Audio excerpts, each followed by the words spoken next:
Halo teman-teman semuanya, kita akan melanjutkan pembacaan buku Filosofi Teras karya Henry Manampiring.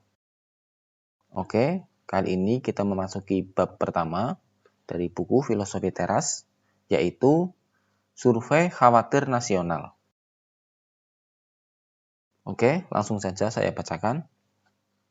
Di bulan November 2017, saat saya sedang mempelajari filosofi teras, saya terpikir untuk mencari tahu apakah orang-orang lain juga merasa khawatir mengenai hidupnya melalui riset.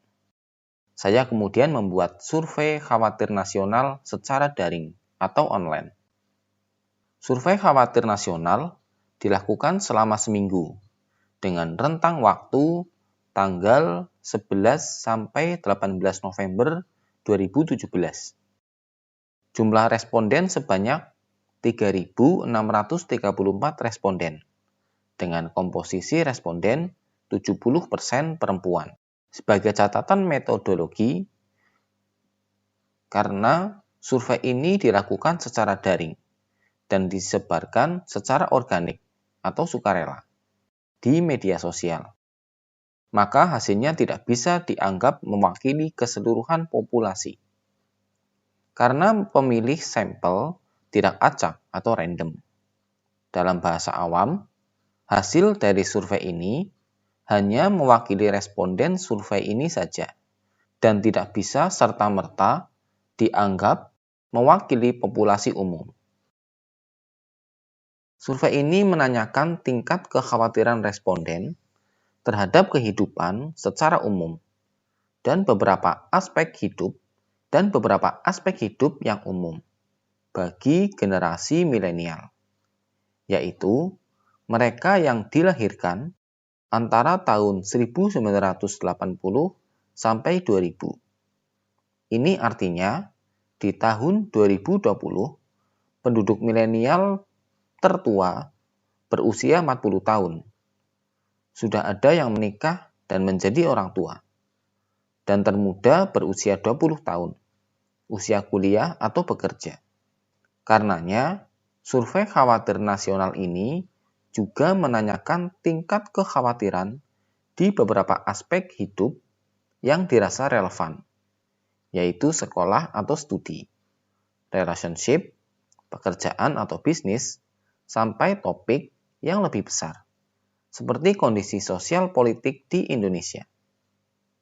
Pertanyaan mengenai rasa khawatir selalu menggunakan skala 4 poin, yaitu sangat tidak khawatir,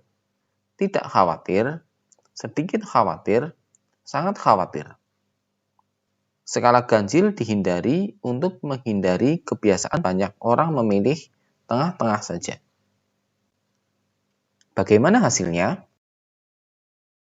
A. 63% ketika ditanyakan mengenai tingkat kekhawatiran tentang hidup secara keseluruhan saat ini, hasilnya adalah 63%, hampir 2 dari 3 responden mengaku merasa lumayan khawatir atau sangat khawatir tentang hidup secara umum. B. 53%. 53% dari responden yang masih sekolah atau kuliah, separuh lebih atau 53% merasa khawatir dengan pendidikan mereka. 3 penyebabnya kekhawatiran tertinggi adalah tugas atau paper yang tidak lancar, hilangnya motivasi belajar, dan nilai jelek atau tidak lulus. Masalah dalam tanda kutip biaya ada di urutan keempat, dipilih oleh 1/4 atau 25% dari mereka yang khawatir mengenai pendidikan mereka. C. 30% untuk responden yang berada di dalam relationship atau pacaran atau menikah. Mereka yang mengaku dalam tanda kutip agak khawatir dan dalam tanda kutip sangat khawatir mengenai hubungan mereka. Ternyata minoritas dengan presentasi 30%. Ini artinya mereka yang tidak khawatir mengenai relationship atau pacaran atau pernikahan lebih banyak dari yang merasa khawatir. D. Bagi mereka yang merasa khawatir soal relationship mereka, 3 kekhawatiran utama adalah: pertama, relationship mau dibawa kemana? Udah kayak lagu aja. Kedua, relationship yang terasa sudah hambar. Dan yang terakhir, pasangan selingkuh. Disusul ketat oleh kekhawatiran keempat, yaitu hubungan tidak direstui orang tua. Bagaimana dengan responden jomblo? Apakah yang jomblo merasa tidak khawatir soal status jomblo mereka?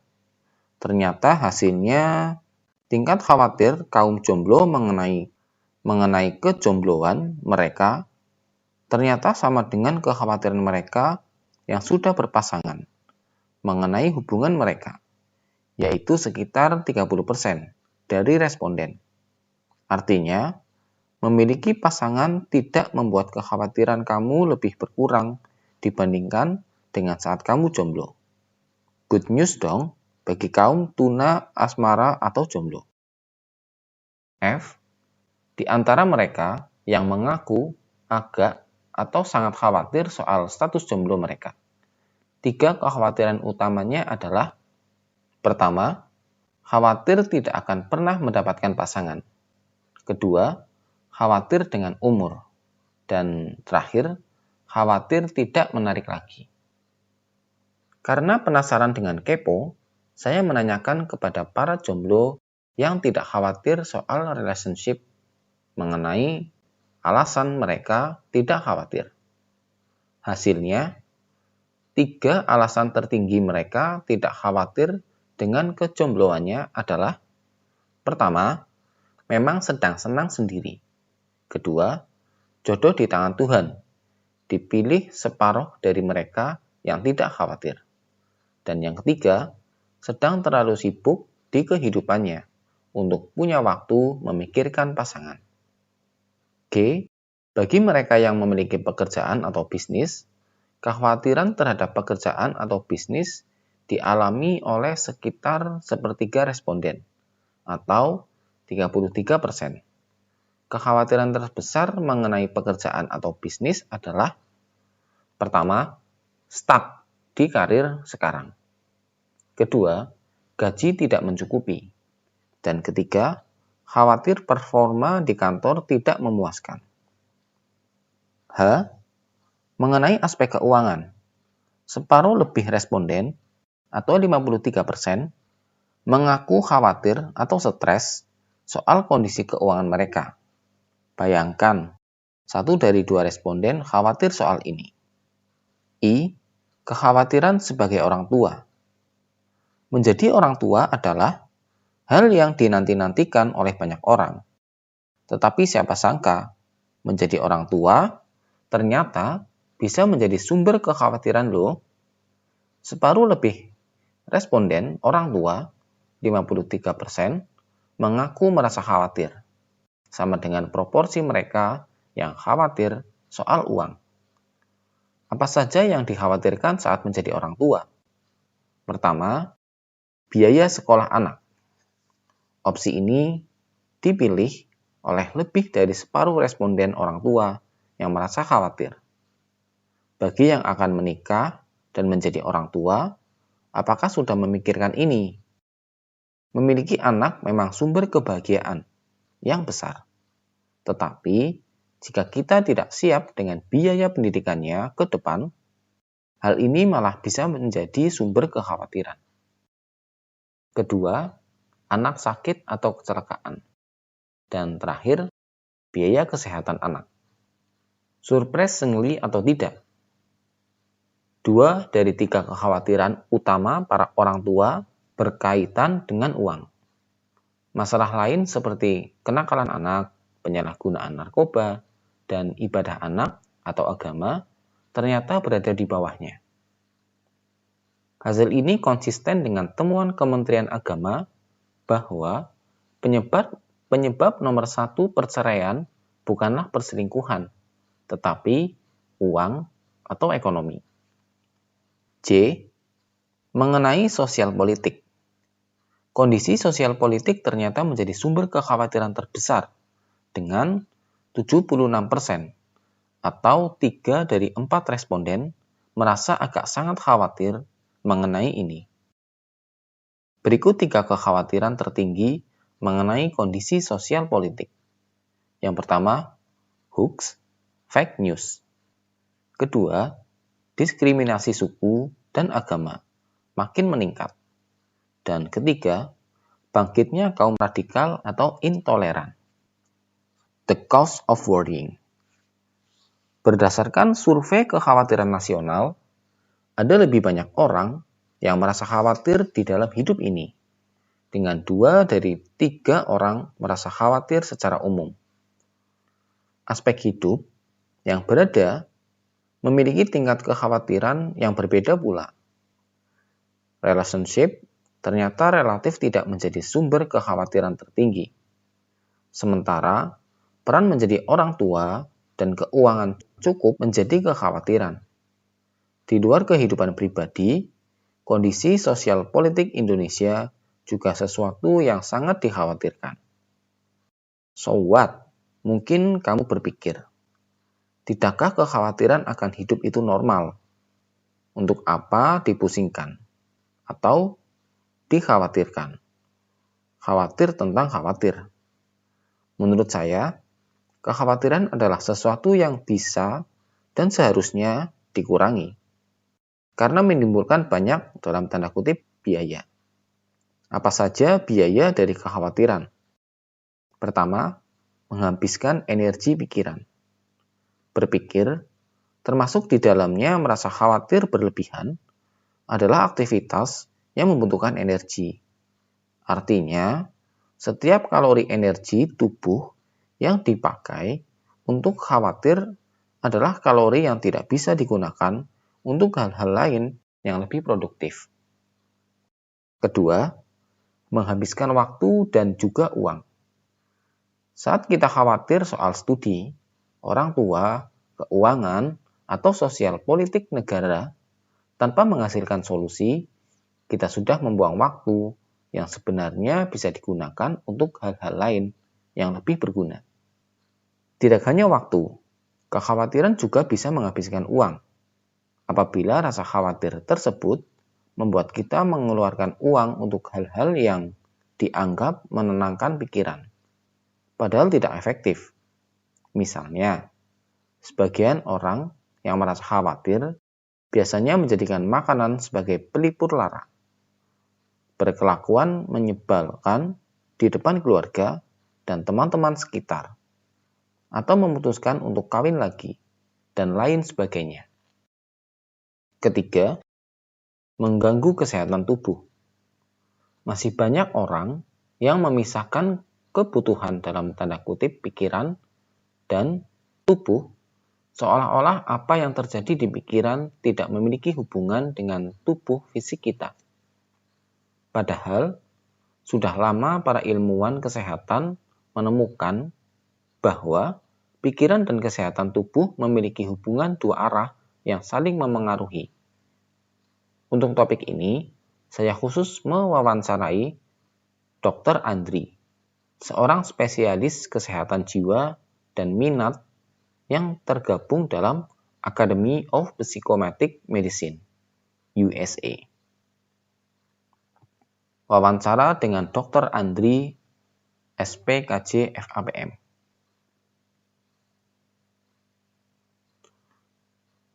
Wawancara dengan Dr. Andri. Masalah khawatir bukan masalah di pikiran saja. Sederhananya, apakah itu pengobatan psikosomatik? Di ilmu pengobatan psikosomatik dijelaskan bahwa apa yang terjadi di otak kita bisa memengaruhi badan secara keseluruhan. Maka, tidak heran ada orang stres mengalami tegang leher. Kalau sakit kepala, bisa kemudian mengalami sakit lambung juga, karena ada interconnection atau keterkaitan. Kita sebagai psikiater nggak cuma bilang, Kamu ini sakit kepala karena banyak mikir. Betul, saya lagi mikirin utang sampai jadi sakit kepala. Akan tetapi pertanyaannya, kenapa jadi sakit kepala? Karena dengan mikirin utang, otak saya bekerja lebih keras. Stres karena utang itu persepsinya negatif. Ketika ada persepsi negatif, otak harus bekerja keras untuk beradaptasi dengan persepsi negatif itu. Otak kita selalu berusaha agar segala sesuatu menjadi seimbang. Ketika ada persepsi negatif, otak itu akan mencoba beradaptasi. Jadi, bagaimana stres bisa merusak kesehatan tubuh kita? Ada quote dari Hans Selye. Bukan stres yang membunuh kita, tetapi reaksi kita terhadapnya. Karena sebenarnya masalahnya bukan di stres itu sendiri, melainkan persepsi kita. Misalnya, jalanan macet nih, atau utang gue banyak. Itulah yang menyebabkan badan mengeluarkan zat. Pertama, respons adrenalin meningkat. Adrenalin meningkatkan tekanan darah, karena jantung menjadi makin berdebar. Pembuluh darah menyempit, dan karenanya kepala kita menjadi tegang. Dalam jangka panjang, kondisi seperti ini akan meningkatkan hormon stres. Namanya kortisol. Kortisol adalah zat yang sifatnya oksidatif, merusak apapun di dalam tubuh kita. Jika dia menempel di pankreas, dia meningkatkan insulin. Makanya ada orang yang kalau stres bawaannya mau makan. Badannya memanggil-manggil karena berpikir dia sedang membutuhkan energi. Jika stresnya akut atau sementara, reaksi tubuh juga sementara. Namun, jika stresnya lama, reaksi tubuh juga lama. Makanya, saya suka bilang kepada pasien, jangan stres lama-lama, nanti adaptasinya berubah. Nanti, Anda tidak tahu lagi bahwa Anda sedang stres, karena sudah terbiasa hidup dalam stres. Jika kita stres kelamaan, badan akan merespons dengan hal-hal yang kita tidak tahu sebagai bagian dari stres. Contohnya, penyakit dispepsia atau gangguan lambung. In the long run, bisa muncul gangguan jantung, hipertensi, dan diabetes. Apakah perbedaan antara takut, stres, khawatir atau cemas, dan depresi? Kalau takut, kita tahu sumbernya. Misalnya takut setan atau takut ujian. Kalau cemas, berdasarkan definisinya. Nggak jelas penyebabnya, pokoknya merasa cemas saja. Karenanya, ada diagnosis gangguan cemas menyeluruh, yaitu orang yang suka khawatir berlebihan terhadap segala sesuatu di dalam hidupnya, khususnya terhadap orang-orang yang dicintai. Gangguan cemas itu tidak muncul tiba-tiba, seperti di survei kekhawatiran itu. Di satu sisi, saya merasa ini opportunity atau kesempatan, sehingga saya bilang kepada kaos-kaos atau co-asisten saya, kamu jadi psikiater deh, dibutuhkan banget karena banyak orang khawatir. Apalagi dengan ketidakpastian sekarang. Orang menjadi cemas karena dia tidak bisa mengendalikan hidup di situasi ketidakpastian. Kalau stres artinya tekanan. Sesuatu yang mengganggu keseimbangan di hidup kita, ada stres fisik, stres psikis. Kalau olahraga, sampai kecapean itu stres fisik. Kalau stres mental, saya merasa exhausted, kelelahan. Ada sumbernya stres. Ada sumber stresnya. Jika stres meningkat terus, pada kondisi orang sudah tidak tahu stresnya datang dari mana, artinya dia sudah masuk fase cemas. Makin jauh lagi. Jika cemasnya dibiarkan, bisa menjadi depresi. Banyak orang yang awalnya cemas biasa saja, merasa khawatir akan kehidupan. Kemudian, tidak mendapat solusi dan dia menjadi depresi. Tidak ada solusi, jadi hopeless, lalu jadi depresi. Ada dua gejala penting depresi. Pertama adalah mood yang sedih. Lalu yang kedua, putus asa. Tidak ada harapan. Hidup kok begini-begini saja. Kita harus hati-hati dengan teman-teman yang berkata, hidup gua kok begini-begini saja.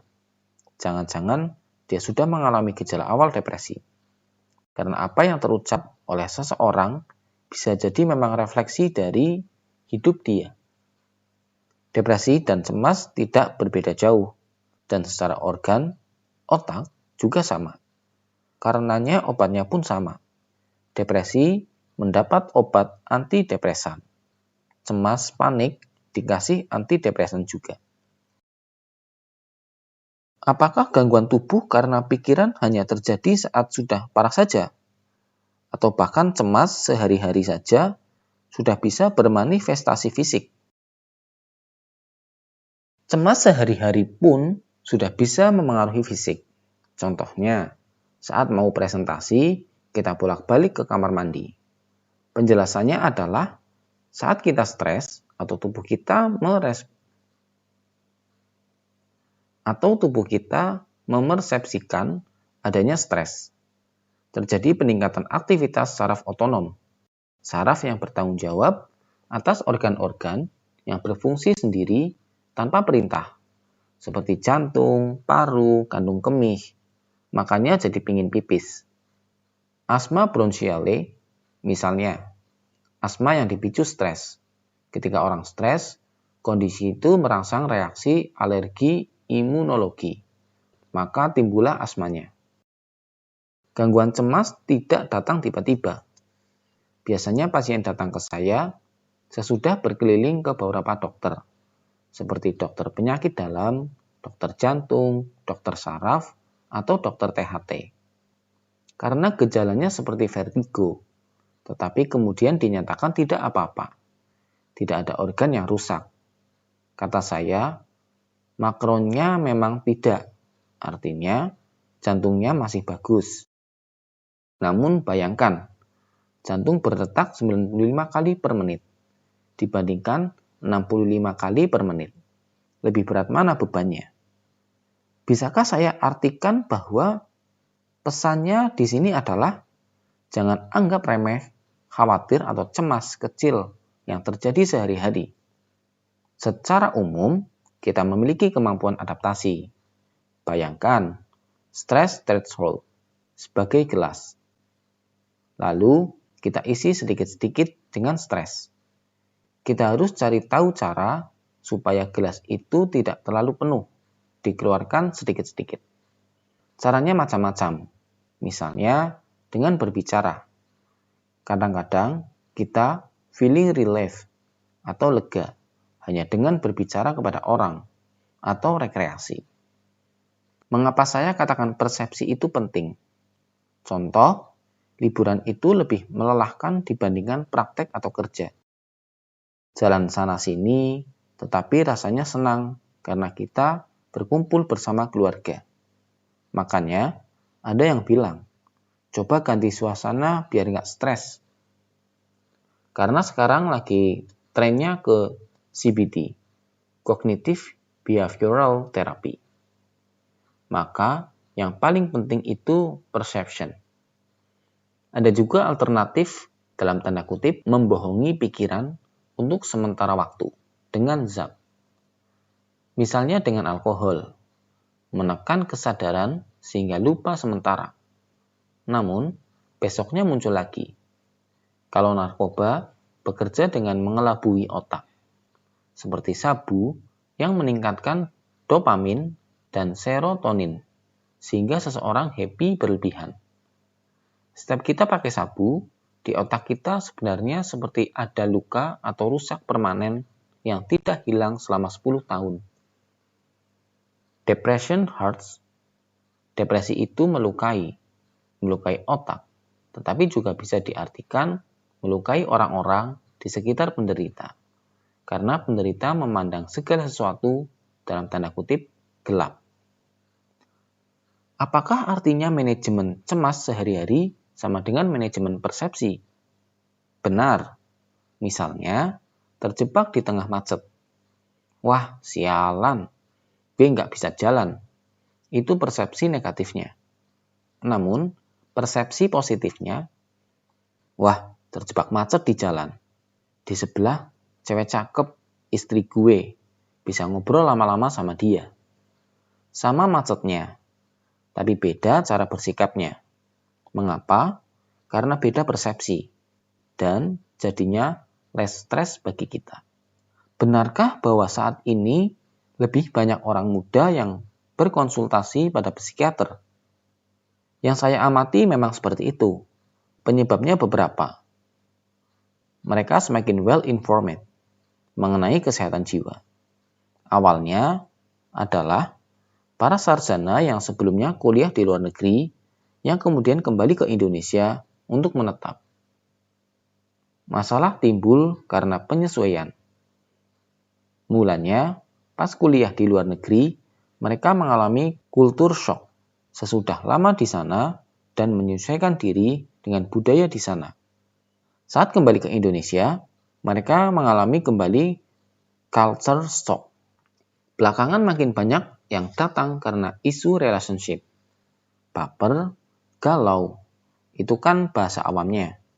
Tetapi dalam bahasa kedokteran, ada beberapa perilaku baper atau galau yang sudah masuk sindrom depresi. Ketika dia kehilangan seseorang yang sangat dia sayangi, dia merasa terganggu. Diagnosis klinisnya mungkin yang disebut depresi ringan, tidak sampai gejala ingin bunuh diri. Kalau pasiennya anak muda, saya lebih sering mendengar masalah relationship dengan teman dan orang tua. Dengan teman sebaya, umumnya masalahnya dengan teman dekat, best friend mereka, atau hubungan dengan kolega di pekerjaan. Lewat ilmu kedokteran jiwa, kami tahu kalau sebenarnya yang bermasalah bukan temannya, kerjaannya, atau lingkungannya, tetapi dia, pasien, jadi ujung-ujungnya dia. Sekarang kita bicara konteks lebih besar. Tahun pilkada dan pilpres akan memanas. Ada efeknya pada tingkat kecemasan individu. Mungkin kita harus membatasi punya WhatsApp group. Saya percaya, too much information will kill you. Terlalu banyak informasi dari mana-mana, informasi itu belum tentu benar. Tapi kan itu hanya informasi doang, kata orang.